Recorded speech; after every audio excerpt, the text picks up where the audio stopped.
peaceful settlement of the question of Palestine and the implementation of the two-state solution is called to order. The conference shall now continue its general debate.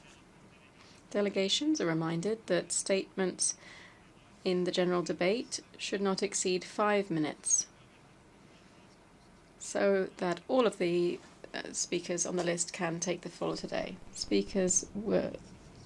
The microphones will be cut off after 5 minutes. Speakers with longer statements are encouraged to submit the full length of their statement to e-statements@un.org for posting on the Journal of the United Nations.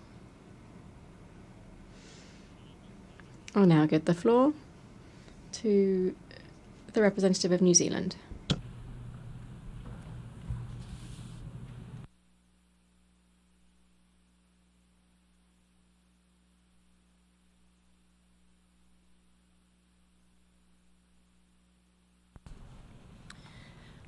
Chair, thank you so much to France and Saudi Arabia for your leadership on this issue.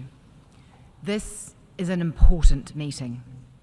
It reflects our grave concerns on the war in Gaza, deterioration in the West Bank, and the critical need to preserve the two-state solution.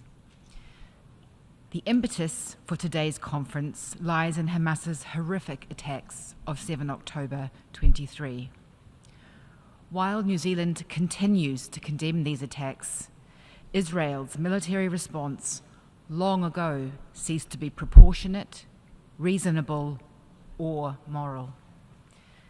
And Hamas continues to act with complete disregard for human life. New Zealand joins others in again calling for an urgent ceasefire. Hamas must release the remaining hostages. Israel must cease its military action.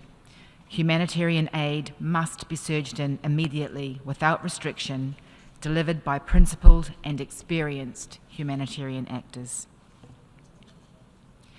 Chair, the only way out of the immediate Gaza crisis and the broader conflict is political.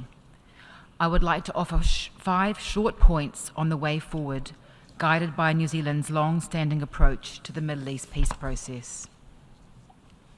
1. There must be a comprehensive and sustainable two-state solution with secure and recognised borders for both Israel and Palestine. This means the international community must categorically oppose any attempt to annex the occupied Palestinian territories, and it must oppose forced displacement. We do not and we cannot accept the actions by Israel to render a Palestinian state unviable. 2. Direct negotiations between the parties are the only way to achieve a sustainable agreement. We must continue to be clear with all parties that military solutions will not bring peace to the region.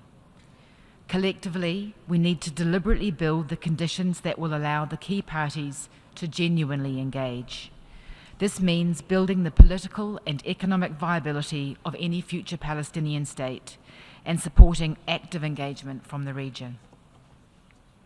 3.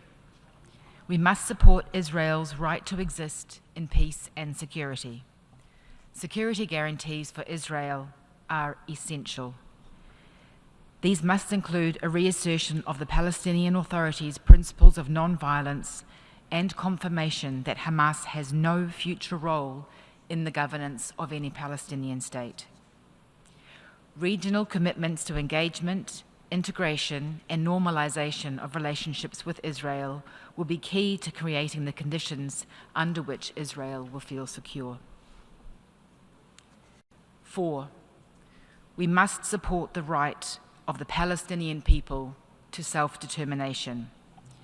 We strongly support efforts to ensure representative, robust, and responsive Palestinian political leadership across the occupied Palestinian territories. These need to manifest in undertaking the elections committed to by the Palestinian Authority and binding commitments to renew political leadership and continue reform.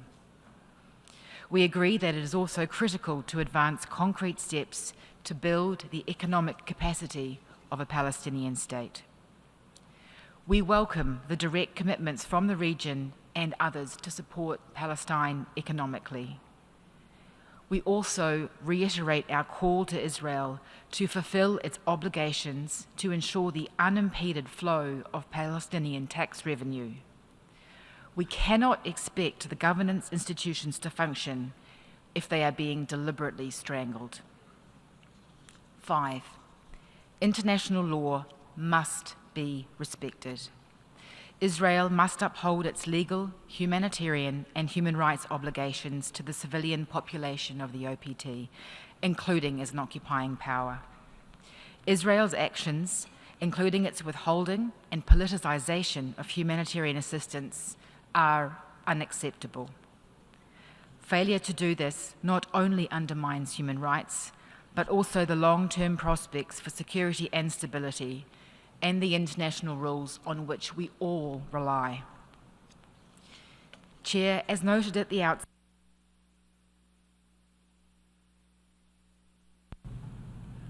Je remercie. I thank the representative of New Zealand, and I give the floor to the representative